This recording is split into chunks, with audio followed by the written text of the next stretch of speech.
Apakah ada hubungannya angka 666 yang dicatat dalam 1 Raja-Raja 10 ayat 14 dengan Wahyu 13 ayat 18? Memang konteks berbeda, tapi kok angkanya sangat tidak biasa.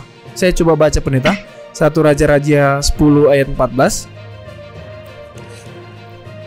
Silakan. Adapun emas yang dibawa kepada Salomo dalam 1 tahun ialah seberat 666 talenta. Dalam buku Wahyu yang dimaksud di sini, buku Wahyu 13 ayat 18, yang penting di sinilah hikmat. Yang penting di sini ialah hikmat. Barang siapa yang bijaksana, baiklah ia menghitung bilangan binatang itu, karena bilangan itu adalah bilangan seorang manusia dan bilangannya ialah 666. Silakan pendeta. Terima kasih. Saya juga sebenarnya kalau saya boleh mengirimkan pertanyaan ke acara tajam, saya juga pengen mengirimkan pertanyaan ke acara tajam dan menanyakan akan hal ini, karena kan saya tidak tahu semuanya juga. Tapi ini pertanyaan yang sangat menarik, dan memang ayat yang sudah dibacakan tadi sangat menarik. Di 1 Raja-Raja pasal 10 ayat yang ke-14, emas yang dibawa kepada Salomo dalam 1 tahun ialah seberat 666 talenta. Perhatikan bahwa ini bukan emas yang Salomo dengan usahanya dia kumpulkan emas itu dan dia menentukan jumlahnya harus 666. Karena ayat ini berkata ini emas yang dibawa kepadanya. Artinya ini adalah jumlah upeti-upeti atau pemberian-pemberian yang diberikan oleh bangsa-bangsa lain kepada Salomo. Jadi yang menentukan jumlah itu bukan Salomo. Ayat 15 kalau kita baca, belum terhitung yang didapat dari saudagar-saudagar dan dari pedagang-pedagang dan dari semua raja Arab dan bupati-bupati di negeri itu. Lalu ini sampai di ayat yang ke-28, ini adalah daftar kekayaan dari Salomo. Dan begitu masuk pasal yang ke-11, 1 Raja-Raja pasal yang ke-11, dikatakan di sini Salomo jatuh ke dalam penyembahan berhala. Disinilah disebutkan ada berapa istrinya, karena rupanya upeti yang diberikan bukan hanya emas dan bukan hanya barang-barang berharga seperti perak, tetapi yang dibawa juga adalah istri untuk Salomo, dan Salomo jatuh kepada penyembahan berhala. Ini bukan teladan yang harus yang patut untuk diikuti. Ini tidak patut untuk tidak pantas untuk diikuti, di mana Salomo jatuh ke dalam penyembahan berhala. Jadi dikaitkan bahwa ternyata kekayaan-kekayaan yang diberikan kepadanya berujung kepada ia jatuh kepada penyembahan berhala, karena dia banyak sekali mengikat perjanjian dengan bangsa-bangsa yang lain, sehingga dari Moab, kalau kita baca pasal yang ke-11 ayat 1, dari Moab, dari Amon, dari Edom, dari Sidon, dari Het, dan belum lagi dari tempat-tempat yang lain, mereka datang bawa upeti karena kagum melihat hikmat Salomo. Tapi akhirnya Salomo jatuh ke dalam penyembahan berhala. Apakah ada kaitannya angka 666 ini dengan yang terdapat di dalam Wahyu 13 ayat yang ke-18? Ini sesuatu yang perlu kita pelajari lebih dalam. Pertanyaannya adalah, siapa yang membawa kepada Salomo? Karena ayat 1 Raja-Raja 10 ayat 14, adapun emas yang dibawa kepada Salomo dalam 1 tahun 666 talenta. Pertanyaannya adalah, kalau begitu siapa yang membawa emas 666 talenta? Itu yang lebih perlu kita pelajari daripada mempelajari Salomo. Karena bukan Salomo yang menentukan 666 ini, tetapi yang membawa kepada Salomo. Apakah ini dari bangsa-bangsa lain yang ada kaitannya mungkin dengan bangsa Babylon dan bangsa-bangsa yang lainnya? Ini perlu untuk kita pelajari. Ayat-ayat sebelumnya mengatakan yang datang kepadanya adalah ratu dari negeri Sheba.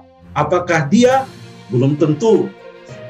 Jadi itu perlu dipelajari. Sekarang, apakah ada kaitannya? Tadi sebenarnya dari pertanyaan Bapak Haryanto, Pak Haryanto sangat memahami dengan baik bahwa untuk menyatakan bahwa suatu pasal Alkitab atau bahagian Alkitab adalah merupakan latar belakang dari suatu ayat tertentu yang ada di dalam Perjanjian Baru, maka Pak Haryanto sangat memahami kita perlu untuk melihat akan konteksnya. Jadi kalau kita mau melihat akan konteksnya, maka di dalam Wahyu pasal yang ke-13, 12, 13, 14 itu 3 pasal yang kejadiannya itu sangat terkait satu dengan yang lainnya. Maka yang kita boleh baca ada nama bangsa lain yang disebutkan di sana adalah yang terdapat dalam pasal 14 ayat yang ke-8. Tadi Wahyu 13 ayat 18 yang menyebutkan 666 itu adalah ayat terakhir dari pasal 13. Kemudian kita maju terus 8 ayat kemudian, yaitu Wahyu 14 ayat yang ke-8. Di sana kita mempunyai perkataan sudah rubuh Babel, kota besar itu, Babylon.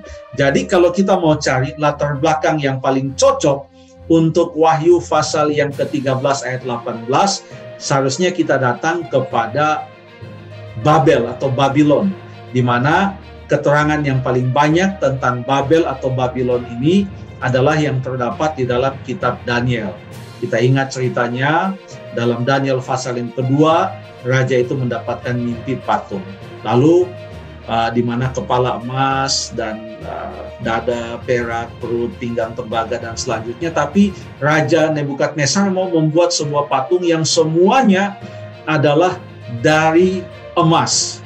Dan pada waktu dia mau membuat itu semua dari emas, maka ukurannya kalau kita baca di Daniel pasal yang ke-3, Daniel pasal yang ketiga cukup unik di sini ukurannya. Dikatakan tingginya 60 hasta, lebarnya 6 hasta. Jadi ada unsur 6 di sana.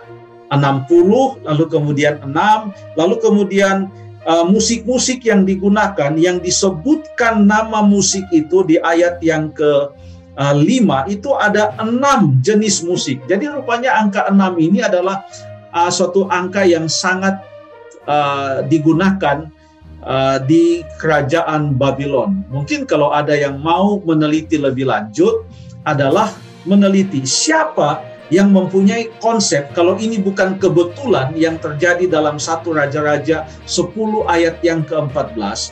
Kalau ini bukan kebetulan bahwa angkanya adalah 666 dan bahwa waktu datang ke Salomo waktu ditimbang ternyata 666. Kalau memang waktu dibawa kepadanya dalam 1 tahun, dan kalau ini datang dari satu tempat yang sudah dipersiapkan dan dibawa kepada Salomo, kita perlu bertanya dari mana kira-kira? Apakah yang membawa emas yang beratnya 666 talenta kepada Salomo ini, apakah datang dari suatu tempat di mana angka 666 itu, atau angka 6 lah, angka 6 adalah merupakan salah satu angka yang sangat banyak digunakan atau angka yang penting di sana. Kalau misalnya kita bisa temukan, maka untuk penelitian selanjutnya adalah melihat setelah kita temukan siapa atau bangsa apa yang bawa, baru kita bisa kaitkan lagi apakah bangsa itu ada kaitan dengan Babylon, sehingga kita bisa kaitkan itu dengan Wahyu 13 ayat yang ke-18. Lalu kita akan lihat kira-kira ciri-ciri dari bangsa itu apa. Apakah ini adalah bangsa yang menentang Allah?